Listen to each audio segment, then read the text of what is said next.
और अभी सांसद का चुनाव लड़के आया हूं और अवश्य हम दिल्ली जाएंगे, लेकिन क्योंकि वहां की जनता में दम है, डर नहीं है। स्वाभिमान के लिए, आने वाली पीढ़ी के लिए जीना सीख गई है।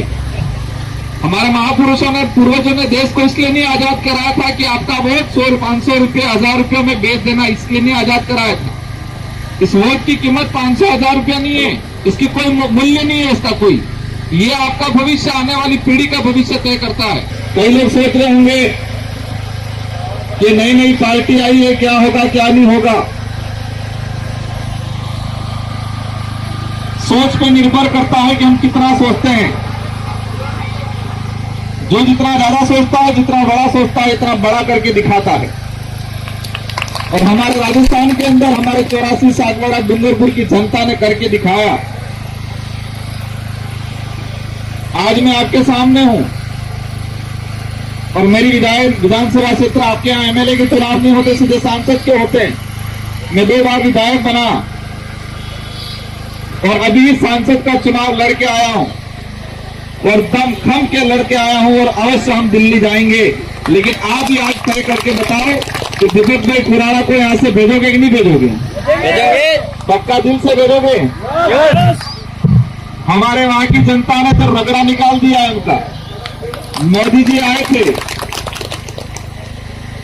मेरे सामने जो बीजेपी का उम्मीदवार खड़ा हुआ था, उसके समर्थन में मोदी जी आए थे। और आपने सुना होगा कि वहां पर मोदी जी आके इतना बौखला गए थे कि क्या बोल के गए वही पता नहीं, पूरे देश में विवाद हो गया बांसवाड़ा के अंदर। क्योंकि वहां की जनता में दम है, डर नहीं है। स्वाभिमान के लिए, आने वाली पीढ़ी के लिए जीना सीख गई है। यहां के युवा साथियों को देखा मैंने और यहां पर भी युवा साथियों को देख रहा हूं मैं। इस देश को आजाद कराने में युवाओं का बहुत बड़ा योगदान था। युवाओं का बहुत बड़ा योगदान था और अब ये वक्त है दादरा नगर हवेली का भविष्य तय करने में युवाओं का बहुत बड़ा योगदान होना चाहिए। हमारा समय, हमारी एनर्जी क्रिकेट में और बॉल फोन में ही नहीं गंवानी है, इंस्टाग्राम या फेसबुक पे नहीं गंवानी है। आज का जो समय है, आज की जो युवा पीढ़ी है, वो आने वाला भविष्य तय करने का काम करने की जिम्मेदारी आप लोगों के हाथ में। परिवर्तन लाना है। दादरा नगर हवेली की जो परिस्थितियां देख रहे हैं हम, इतना बहुत कुछ होने के बावजूद यहां के लोगों की स्थिति खराब है। इतना कंपनियां, इतना राजकोष इकट्ठा हो रहा है, वो पैसा कहां जा रहा है? आज स्कूलों की स्थिति खराब है। यहां पर आप जिन बच्चों के लिए रात दिन मेहनत करते हो, हमारी कई माताओं के गोद में आज बच्चे हैं, उस बच्चे के लिए आप मेहनत करते हो रात दिन, उस बच्चे को पालने के लिए, उसको बड़ा करने के लिए, उसको पढ़ाने के लिए।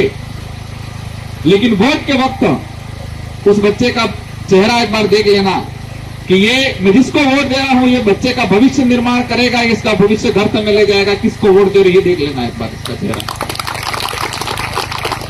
जिन बच्चों के लिए रात दिन मेहनत कर रहे हो, उन बच्चों के लिए देख लेना कि मैं वोट देने जा रही हूं, वो वोट जिसको दे रही हूं, इस बच्चे का भविष्य का निर्माण करेगा, दादरा नगर हवेली का निर्माण करेगा, यहाँ का भविष्य का तय करेगा, उसको दे रही हूं। या यहाँ के भविष्य को खत्म करने वाले, गर्त में ले जाने वाले लोगों को दे रही है, तय कर लेना, तब देख लेना।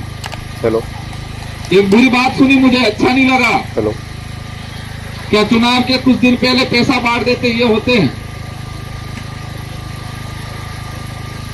हमारे महापुरुषों ने, पूर्वजों ने देश को इसलिए नहीं आजाद कराया था कि आपका वोट 100, 500 रुपये, 1000 रुपये में बेच देना, इसलिए नहीं आजाद कराया था। इस वोट की कीमत 500, 1000 रुपया नहीं है, लाखों करोड़ों रुपया है। इसकी कोई मूल्य नहीं है इसका कोई। चलो, ये आपका भविष्य, आने वाली पीढ़ी का भविष्य तय करता है। और ये चुनाव यहां का, यहां की हिस्ट्री में जाते हैं। स्वर्गीय मोहन भाई डेलकर को याद भी करना चाहूंगा। और आज जो यहां पर परिस्थितियां बनी, वो दुखद परिस्थितियां बनी है कि जो व्यक्ति जिस सिस्टम के खिलाफ लड़ा उसी का परिवार उस सिस्टम के साथ हो गया, वो गलत हुआ है। दादरा नगर की जनता के साथ गलत हुआ है। इनको सबको एहसास कराना है कि आज जनता का राज है, जनता तय करेगी कि यहां का नेता कौन होगा। ये आप लोगों के हाथ में है, ये तय करके बताना है लोगों को। देश के अंदर जो परिस्थितियां बनी है, ये नारे लगा रहे 400 पार 400 पार। ये देश हमारा है, इसको बचाने की जिम्मेदारी हमारी है। हमारी जिम्मेदारी सिर्फ फेसबुक इंस्टाग्राम चलाना या शाम को क्रिकेट खेल के शाम को 2 रोटी खा के सो गए, यही जिम्मेदारी नहीं है हमारी। जिस देश को हमारे महापुरुषों ने आजाद कराया, उस देश को बचाने की जिम्मेदारी भी हमारी है। और देश में जो परिस्थितियां बन रही है, वो परिस्थितियां कहीं न कहीं आने वाले समय में हमारे देश के लिए, आने वाली पीढ़ी के लिए घातक बनने वाली है। लोगों को झूठ बोल बोल के हमारी उधर की जनता तो जागरूक हो गई है।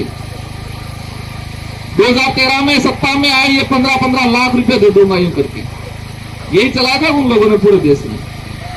आया किसी के खाते में?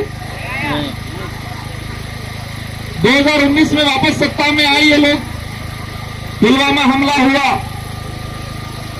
मैं इस अवसर पर इसलिए बात बताना चाह रहा हूं कि जब तक हम थोड़ा इतिहास नहीं जानेंगे, तब तक हम भविष्य का निर्माण नहीं कर पाएंगे। 2019 के अंदर सत्ता में आने से पहले पुलवामा हमला हुआ। इन लोगों ने प्रचार किया पूरे देश के अंदर कि इस बार देश में शहीद हुए सैनिकों के नाम से वोट दो। जनता ने वोट दिया कि पुलवामा हमला का बदला मोदी जी लेंगे, मोदी जी लेंगे करके। सारे टीवी चैनलों पे एक ही चलाया कि पुलवामा में हुए शहीद सैनिकों का बदला मोदी लेगा, मोदी लेगा करके। क्या हुआ? सत्ता में आ गए। सत्ता में आने के बाद आर्मी भर्ती खत्म कर दी और अग्निवीर ला के रख दिया इन लोगों ने।